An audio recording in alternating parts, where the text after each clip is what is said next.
কিন্তু নিজের অবদান বলতে কি আরেকজনের অবদানের উপরে হাতুড়ি পিটানোর অধিকার কাউকে দেওয়া হয় না।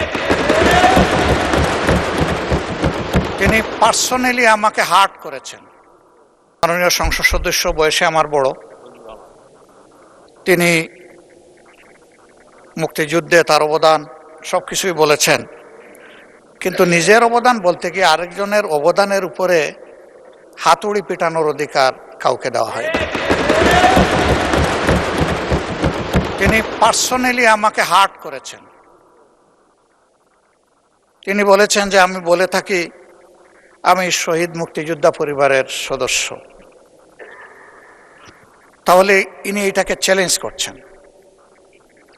2 নম্বর, উনি বলেছেন কোনো মুক্তিযোদ্ধা কিংবা শহীদ মুক্তিযোদ্ধা পরিবারের কেউ জামাত ইসলামী করতে পারে না, তাহলে উনাকে জিজ্ঞেস করে করা লাগবে? এটি আমার নাগরিক অধিকার।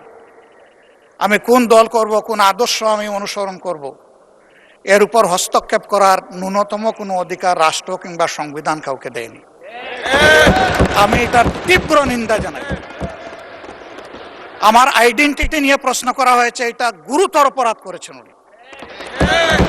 আবার আমার আদর্শ সিলেকশনের ব্যাপারে উনি কথা বলেছেন, এটা বাড়তি অপরাধ করেছেন। আমি অনুরোধ করব মাননীয় স্পিকার, তার এই অসংসদীয় অংশটা এখান থেকে যেন এক্সপাঞ্জ করা হয়। শেষে গিয়ে উনি 13টি মশলার এক দারুণ কম্বিনেশনে তৈরি ইফাত রশিদ বিরিয়ানি মশলা। উৎসব এখন প্রতিদিন। আমরা কুলা মনে এই সংসদকে ফাংশনিং করার জন্য বর্তমান জ্বালানি অব্যবস্থাপনা সংকট যেটাই বলি সেইটার ক্ষেত্রে আমরা এগিয়ে এসেছিলাম। কুলা মনে কথা বলেছি, নোটিশ নিয়ে আলোচনা হয়েছে এবং পরের দিন এসে মাননীয় প্রধানমন্ত্রী একটা প্রস্তাব দিয়েছেন, আমরা সাথে সাথে এটা গ্রহণ করেছি। তিনি এইটাকে শেষ পর্যন্ত কনক্লুশন টানলেন কি দিয়ে? হ্যাঁ, যার মগজ যেরকম তার কনক্লুশন হবে সেটা।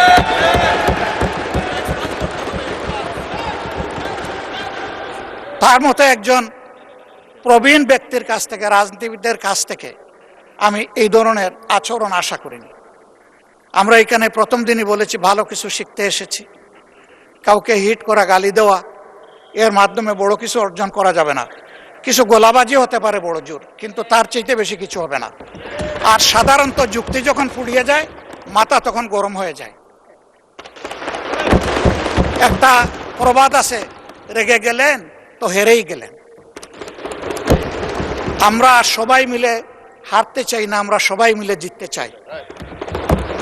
এই জন্য সবাই যেন মাথাটা একটু ঠান্ডা রেখে যুক্তির সাথে সত্য নির্ভর কথাগুলা বলি, তাতে অবশ্যই দেশবাসী উজ্জীবিত হবে, এই সংসদের প্রতি মানুষের আস্থা তৈরি হবে এবং দেশটাকে নিয়ে সবাই মিলে আমরা সামনে এগিয়ে যেতে পারব। ধন্যবাদ মাননীয় স্পিকার। ধন্যবাদ মাননীয় বিরোধী দলের নেতা।